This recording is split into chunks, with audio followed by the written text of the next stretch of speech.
নমস্কার বন্ধুরা, রোজকার মতো আজকে চলে এসেছি আবার একটা নতুন রেসিপি নিয়ে। সেটা হচ্ছে ভেজিটেবল চপ।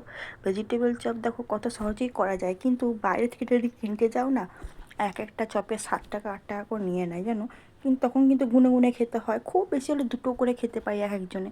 কিন্তু বাড়িতে যদি করো না, তুমি অনেকগুলো খেতে পারবে, আর খুব সহজেই হয়ে যায়। এটা নিয়ে কোনো ঝামেলাই নেই জানো, শুধু কাটাটাই একটু ঝামেলা, কেননা অনেক রকম সবজি লাগে তো, সেটা একটু কাটতে সময় লাগে। দেখো, প্রথমেই আমি শুকনো লঙ্কা, একটু ধনে, 3 চামচ মতো ধনে আর 2 চামচ মতো জিরে নিয়ে ভেজে নিলাম। যেন ওটাকে আমি ভেজে নিয়ে ওটাকে গুঁড়ো করব। ভালো করে ভাজা হয়ে গেলে কিন্তু কালো হয়ে যায় না যেন, সেটা খেয়াল রাখবে। এবার ভাজাটা হয়ে গেলে পরে আমি ওটাকে মিক্সিতে দিয়ে, বা তোমরা যদি শিলনোড়ায় মনে করো শিলনোড়া দিয়েও করতে পারো, যা যেখানে ইচ্ছা সেটা গুঁড়িয়ে নিতে হবে মোট কথা।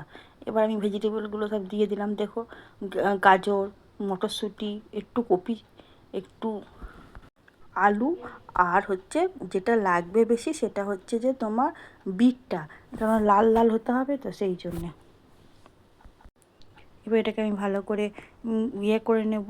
তারপর আমি এটাকে একটু ভালো করে ভাজা ভাজা করে নেবো জানো। তাহলে কি হবে, আমি সিদ্ধ করতে পারতাম, সিদ্ধ করলে কি না ভ্যাদ ভেজে হয়ে যায়, মানে এটা টেস্টটা ঠিক থাকে না, সবগুলো না কেমন একটা হয়ে যায় টেস্ট। কিন্তু এটা ভেজে যদি করা হয় না, টেস্টটা কিন্তু সম্পূর্ণ থাকে, আর খেতেও ভালো লাগে যেন ভেজে, আর শুকনো শুকনো থাকে। আর যদি ওই জল দিয়ে সিদ্ধ করা হয় না, জল জল মতো হয়ে যায়, তখন ওটাকে মানে করতে অসুবিধা হবে। যখন তোমরা ভেজিটেবলটা বানাবে তখন চপটা, তখন কিন্তু অসুবিধা হবে জানো। আমি দেখো ভাজার গুঁড়ো মশলাটাও কিন্তু দিয়ে দিয়েছি এর মধ্যে ঝট করে।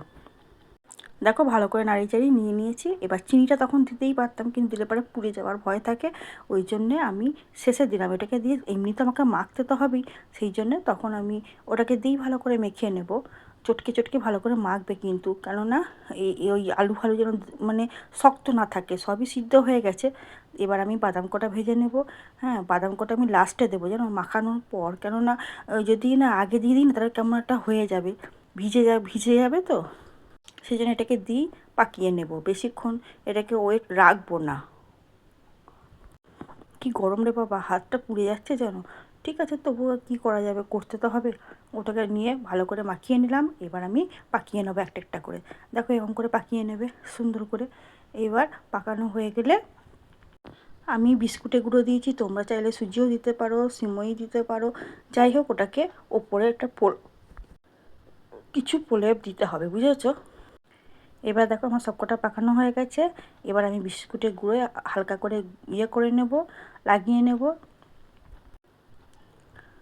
এরকম করে লাগিয়ে নেবে একটু ভালো করে, কেননা আমি আবার জলে দেবো তো, তারপর আবার আরেকটা কোট দেবো, নাহলে পারে না ওটা ঠিক থাকবে না, খুলে যাবে। এরকম করে সবকটা একটা করে কোট দিয়ে দিয়েছি। আবার এটাকে জলে ডোবালাম। এবার আর একটা করে কোট দেবো, তাহলে কি হবে, ওটা বেশ ভালো মুচমুচে হবে বাইরেটা, আর ভিতরটা নরম নরম হবে।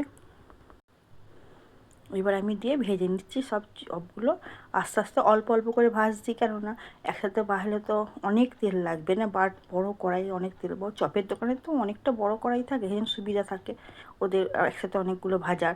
আমাদের তো তা না, এবং তেলটা তো নষ্ট হয়ে যাবে আবার।